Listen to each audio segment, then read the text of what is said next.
Assalamualaikum and good morning to Dr. Wong. My name is Anit Rashida binti Nordin.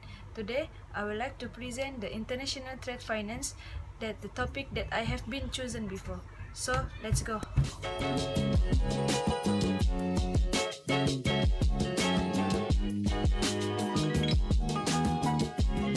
International trade finance. When a buyer buys a good and service from the seller, the financial activities involved under term trade finance. What is a trade finance? Trade finance is a financial institution provide credit facilities such as short-term finance to guarantee exchange of goods, either domestic or international. They have four types of trade finance technique, which is warehouse receive, structure finance, leasing, and the factoring. Next, the method of payment in international trade. First, the letter of credit. Second, advance payment and an open account. First is the letter of credit. Letter of credit is the most versatile instrument in international trade. The goods are available for the buyer after they make a payment. Letter of credit is undertaking used by a bank for the account of the buyer to pay the value of the document that complied by letter of credit to the seller. Letter of credit is recommended and suitable for the higher risk, new and less established. It protects the importer since the document required to trigger payment provide evidence that goods has been shipped as agreed. Second is the open account. Open account is a transaction where the importers pay the exporter 30 days until 90 days after the goods have arrived from the exporter. It means that the buyer only makes a payment after they receive a good.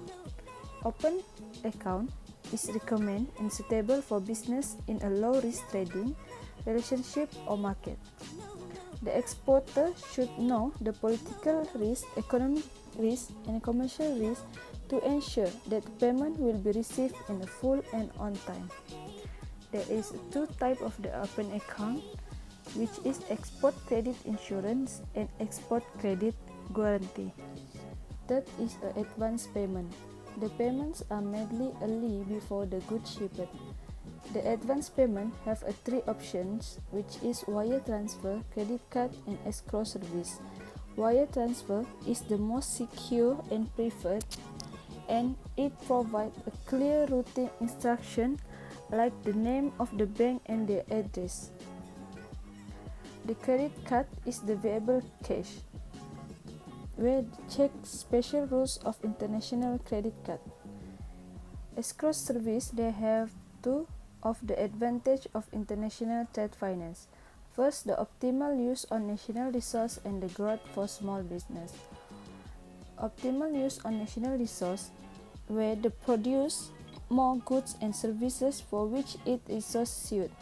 The international trade finance also dispose of goods which they have in surplus in the national market. Other than that, the growth for small business.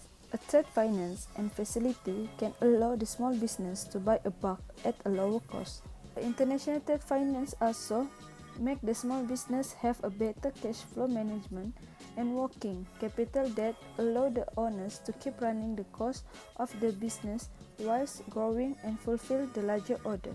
However, they also have the disadvantage of international trade finance, which is a currency risk. A currency risk is a high risk that a business faces if they wish to enter, grow, or succeed in the global marketplace. The uncertainty of foreign exchange rate will affect the value of the asset, liabilities, and a cash flow. The exporter will expose to the risk of currency exchange more than the importer. As the conclusion, international trade finance helps the developing of the country by running the export and import industry. Trade finance helps the company to export their business even they just run small business by provide the fund. From the three methods of payment, the advance payment and letter of credit has a least risk for exporter, while the open account has a least risk for importer. That's all. Thank you. Stay safe and have a nice day.